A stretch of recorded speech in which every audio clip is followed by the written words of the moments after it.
Am I the only one that finds it odd that fantasy RPGs seem to be the most popular games?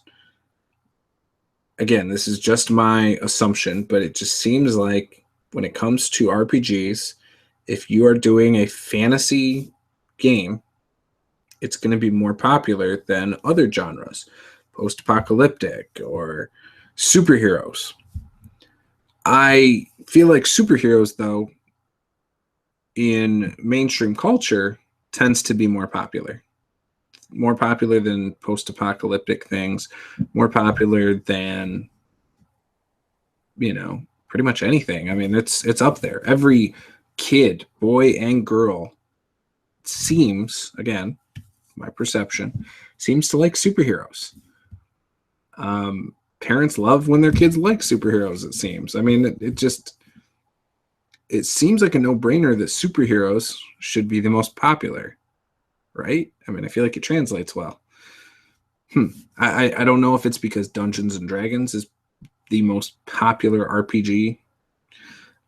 I don't know. I know Mutants and Masterminds is D20 based off of D&D.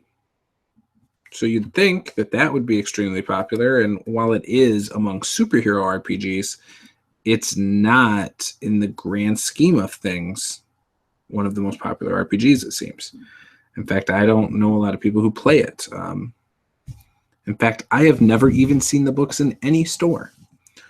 Not that means a whole lot. I've only been to probably 12 different RPG stores or stores that sell RPGs. Yeah, I don't know. It's just an interesting thing, and I love superheroes. I love the idea of playing superhero RPGs and making a character and watching them grow from their origin story. I think that would be really cool. In fact, I know there was a Rifter for Palladium Books that actually had some possible starting type of characters that you could make, like as high school kids and, before they become, normal heroes. I thought that sounded really, really awesome. But yeah, I don't know. I guess I want to challenge you guys to, if you're interested in superheroes, I want to challenge you guys to try and get into a superhero RPG, whether it's Savage Worlds with the Superheroes Companion, which I have that over here. Let me grab it. Ugh.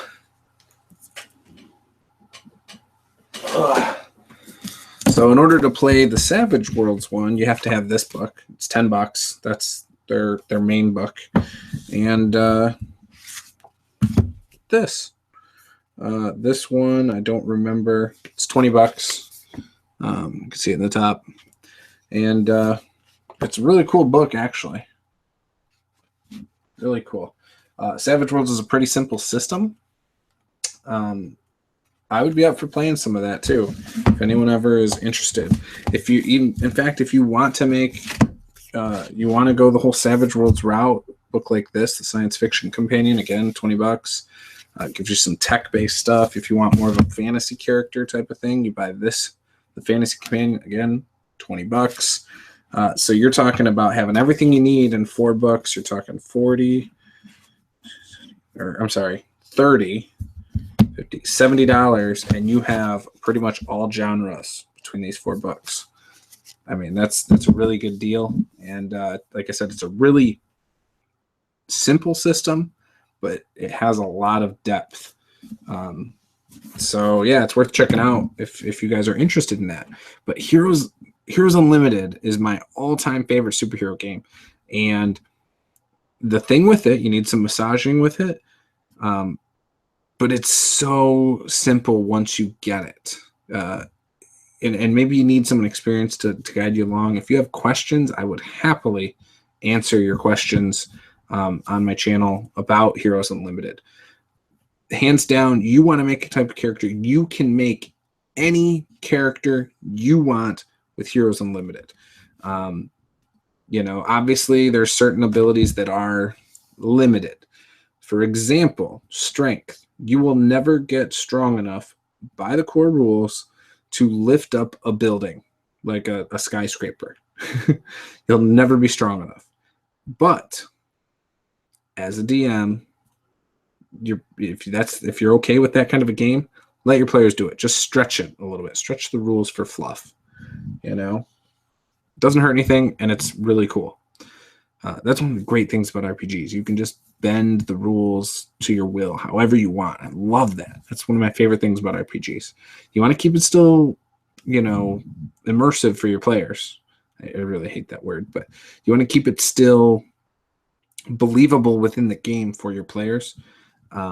But you want it to be fun. And so I think bending the rules a little is highly recommended. And Supers games, you can get away with a little bit more too. Like there's just a lot you can get away with. So again, and there's so many things you can touch on. Just look at comic books. If you want inspiration, go buy a $2 comic book and flip through it.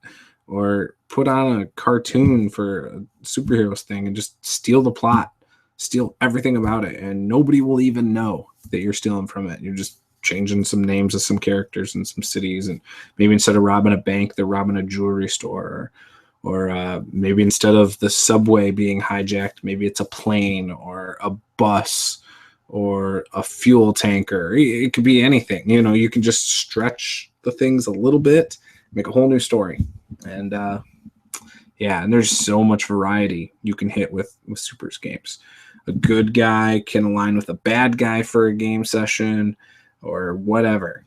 Again, your good guys could be bad guys for a few sessions, and just so many things. It's amazing. So superheroes is what I feel is the most neglected genre in RPGs. I'd love to hear your thoughts. Please leave a comment below. And again, I want to challenge you guys to go try some different superheroes games, or at least one. So that's it. I'll talk to you guys next time. Bye.